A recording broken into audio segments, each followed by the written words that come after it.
Hello, o di ba? Nandito tayo ngayon sa VinFast Asiana and syempre ipapakita ko sa inyo ang VinFast VF5 at kung bakit ito ang dapat yung maging first electric vehicle. Let's go!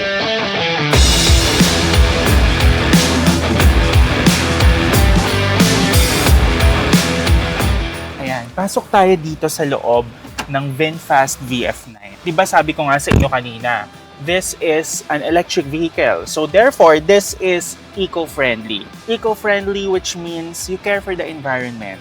Sana lahat, no? May care. Sino kaya yung pwedeng mag-care naman sa akin? Charing lang, pero focus tayo dito sa sasakyan. Komportable po ang seats and syempre, leather ang iyong upuan. Kaya yung mga passenger princess dyan, ako, umayos-ayos kayo, ha? Kasyang-kasya kayo dito. Also, ang ating infotainment screen ay powered with Apple CarPlay and Android Auto, kaya walang problema dyan. Also, ang daling gamitin ng mga buttons dito sa harapan. Ito yung rotary knob mo for shift and also mechanical handbrake, so talagang confident. And meron kang 12-volt socket dito at pwede ka pang maglagay ng mga abubot dito. Ganda ng visibility, actually. Mamaya makikita ninyo pag nagmaneho tayo.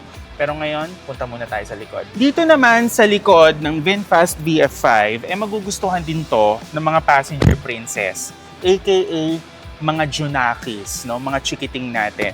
Komportable ang seats dito at syempre, ang magugustuhan nyo rito is yung roofline.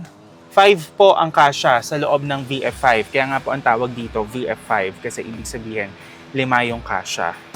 Biro lang. Kasi kahit sa VF3 kasya po ang 4. Pero dito VF5 kasya ang 5. Leather also, komportable. Alam mo, parang importante yata mag-drive na tayo. Tara, let's go. Sakto, isa sa mga favorite color ko. Color red, pansinin on the outside, inside. Mapapansin din kaya ako ng crush ko. Before tayo mag-drive, importante sa akin yung magandang playlist to set the mood. Dapat maganda ang playlist para maganda rin yung mood, di ba? Madali din intindihin ang mga nakalagay sa screen. Like for example, you can see ilang charge na lang yung battery, pati yung status makikita kung ilan na lang ang range. Like, single. Ako, When it comes to connectivity, hindi magpapatalo ang VinFast VF5 dyan. O diba, ang ganda ng playlist ko, good vibes with Makoy Dubs. Kasi pag dinadrive mo tong VF5, dapat good vibes lang. Okay, driving this, it's fun, it's small, so definitely madali siyang i-drive sa city. Well, kung pupunta ka naman ng highway, maganda rin dalhin to. Kasi instant yung kanyang torque.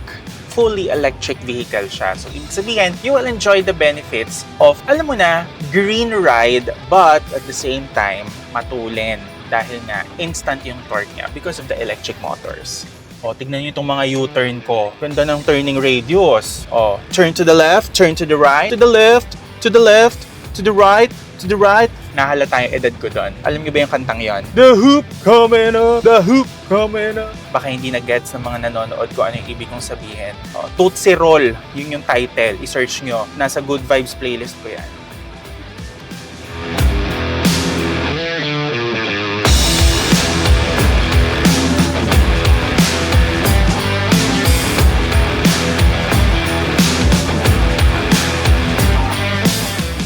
Ito ang best choice nyo, VinFast VF5. Kasi pwede nyo itong panghatid at ipangsundo sa mga junakis ninyo na pumapasok sa school. O pwede nyo panghatid sa mga asawa ninyo. O pagkatapos nyo ihatid, mag-grocery kayo, ilagay nyo yung grocery doon sa may trunk.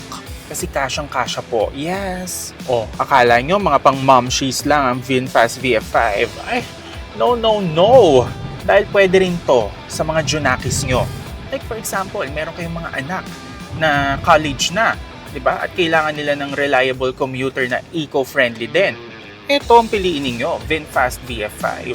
All you need to do is mag-charge lang sa bahay. With more than 300 kilometers of range, marami nang mapupuntahan, di ba?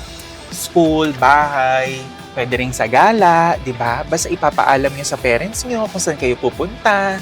For the first time na drive ko din ng matagal ang VinFast VF5. And for a first car na pwede mong gamitin on the road, highway, city driving, I must say, may ilalaban siya at ipaglalaban niya rin ako. Sana all. Pero itong VinFast VF5, madaling i-maintain, madaling i-drive, at magugustuhan ninyo talaga. Okay, di ba? Ganda ng drive natin. Ganda rin ang vibe. Thanks for watching!